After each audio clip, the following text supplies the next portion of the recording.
Hi, welcome back to Mike's Diabetes World. Current blood sugar is sitting at 6.1, fully calibrated. Have no active insulin in me. I still gain basal rates, but there's no active insulin, meaning there's no correction or there's no bolus that I have given.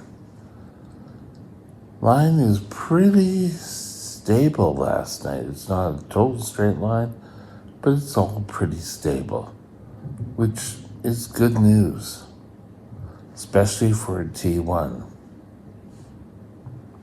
Time in range, while it's not 100, it's pretty close. Time in range, 92%, with 8% above.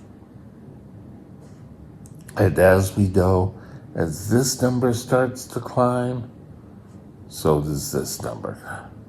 I didn't have any really lows that most doctors confirm are lows, but I did go a little bit low last night. At about bed, I dropped to 4.9, and some of you are going, oh my God, no. It's 4.9 to me can mean a low because I can go from there down to nothing pretty quickly. I was out of it, totally fast asleep, and I had to be woken up. I didn't even hear the phone going off, but I know kind of once I came up and was sort of waking up, I could hear it, but in my deep sleep, I could not hear it. I had probably one of the better sleeps I've ever had last night. And I think it's all pretty much to stable blood sugar. So if you're able to get your blood sugars as stable as possible, I think you're going to sleep better. Today, I want to talk to you about Control Day, this is a mouthful, Control Day 2025 Game Plan Day. So sit back, grab a coffee, and let's get going.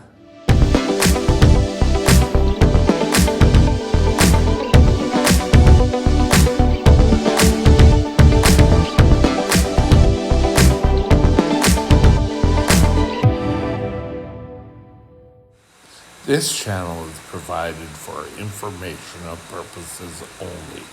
Contact your physician for any diagnostic or treatment plan. Okay, so far we've discussed, you've got your mindset that you want to go for it, that you're going to get your diabetes in line. Next, we suggest you went and saw the doctor. And during that conversation with your doctor, you've come up with what needs to be done, what extra tests need to be done. You should have discussed any blocks that you could see coming up, and we'll discuss that a bit later in the following video. But you want to be able to get ready for March 17th. And March 17th is just a day all these little bits you're doing come into play. Excuse me. They don't mean that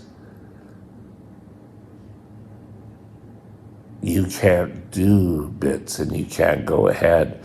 But these are all things that you kind of need to be able to stick to your control plan.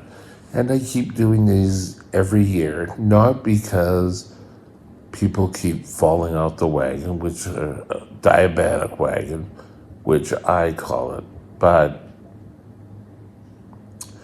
because there are new diabetics, and I guess we're going to have to do it kind of by year, just to stop and say, hey, how's your control day plan coming?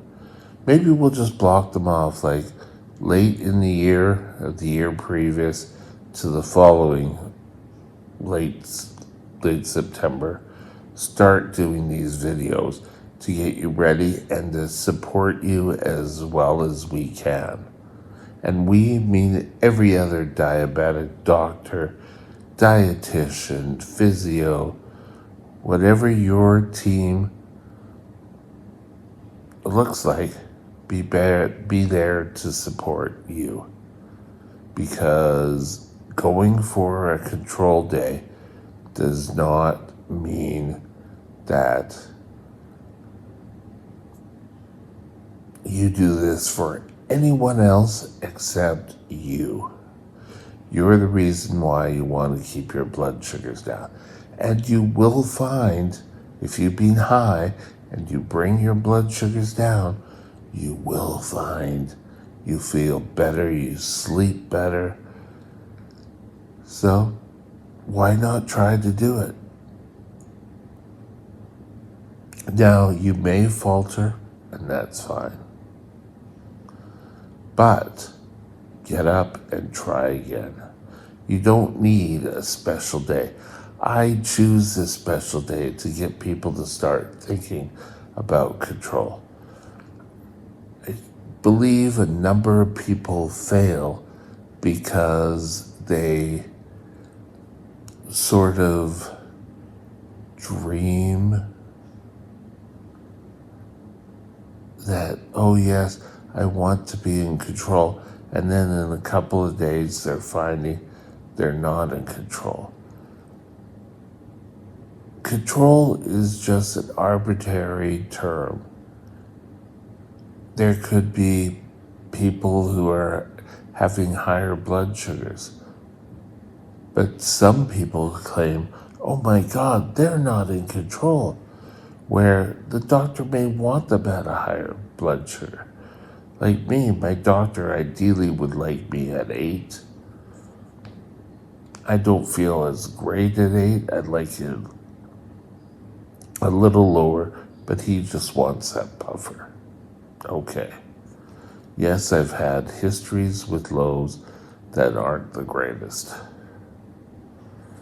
Okay, so while you're at the doctor, you got all this information of when you should be high, what you should do when high, what you should do with low, what your current dose of insulin should be as a starting point, any other concerns he or she have brought forward.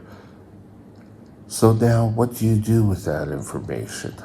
I would suggest you sit down and you write it out. And in a format that works for you. Because remember, this game plan can only really work for you. For me, I like to have as many medical terms as possible because I understand that. I guess from all the time being in the hospital, there were kind of a positive. But we all do our best. I don't care if it's very simplistic. If that works for you, all the best. But you need to have a game plan so that if your blood sugars start creeping up, you could say, hey, I've noticed my blood sugars are going up. What's the plan? Now, I've talked about an example of a plan in a previous video that works for me. Doesn't mean it'll work for you. Get this, write it all out, post that or have it someplace you can refer to it, place it on a desk where you can look at, you can get it laminated if you want. Just ways of what you need to control your diabetes. You can always add to it, but you need a starting point. And your starting point should be realistic and you shouldn't be way out there. Yes, I'm going to get up at 4:30 every morning. I'm going to do a test. I'm going to take my insulin. I'm going to go out there, run 15 miles first thing in the morning, come home, eat a carb-free breakfast and then not eat a carb for the whole day, and I'll be in bed by 10, and everything will just be perfect from then. That's not going to happen. You know that's not going to happen. I know that's not going to happen. There are many other factors. How is your plan going to work with your work day? What about days you have off, like weekends and that? Are you one that sleeps in, or are you one that gets up every single day? Back in the day, my dad,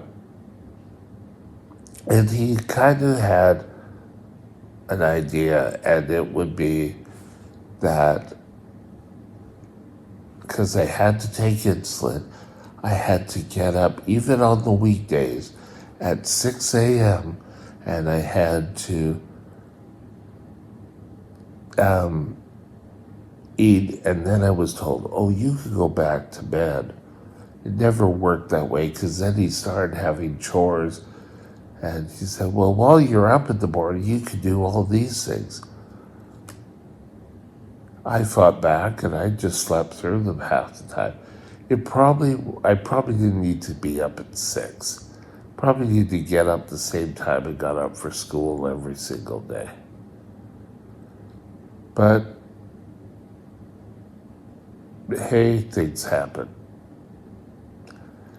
With the pump now, it's okay. If you sleep in, the pump should keep you out of problem areas.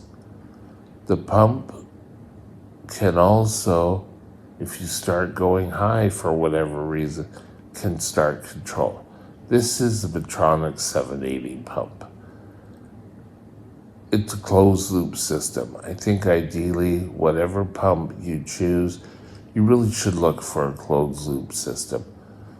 Information from your blood sugars give you better blood sugar control. You need to make sure in your game plan that you have, if you're on a pump, that you change it, when you should get your medical supplies, when you should get new supplies. That all information, drug dosing, drugs that you need to take for your diabetes. This document should really eventually, if you have to go to the hospital, if you're really feeling sick and you're probably heading towards DKA and you decide to go to the hospital, this game plan is something you should take. That, yes, this is what I'm doing at home, and they should try to modify what they want and their care so that they can get you close and help promote you. A lot of times, your game plan is kind of put to the side and they go on their merry way and you walk out of there in control, but it doesn't fit into your lifestyle. So if we could get control from the doctors and get you situated when you leave the hospital, okay, I got it control. Now I need to keep up with what they're doing. Excuse me. But let's take our time and let's see how it's worked into the game plan. Habits. And you should take a look and read all about making habits for yourself. And they can take 60 to 90 days. Some say 30. I think that's really a stretch. I think you need about 60 in order to progress. So that's our next talk. Game plan. Get it set out. Get what medications you take, what steps you need to take every day, your eating patterns, and work. Remember, this document will always be a work in progress.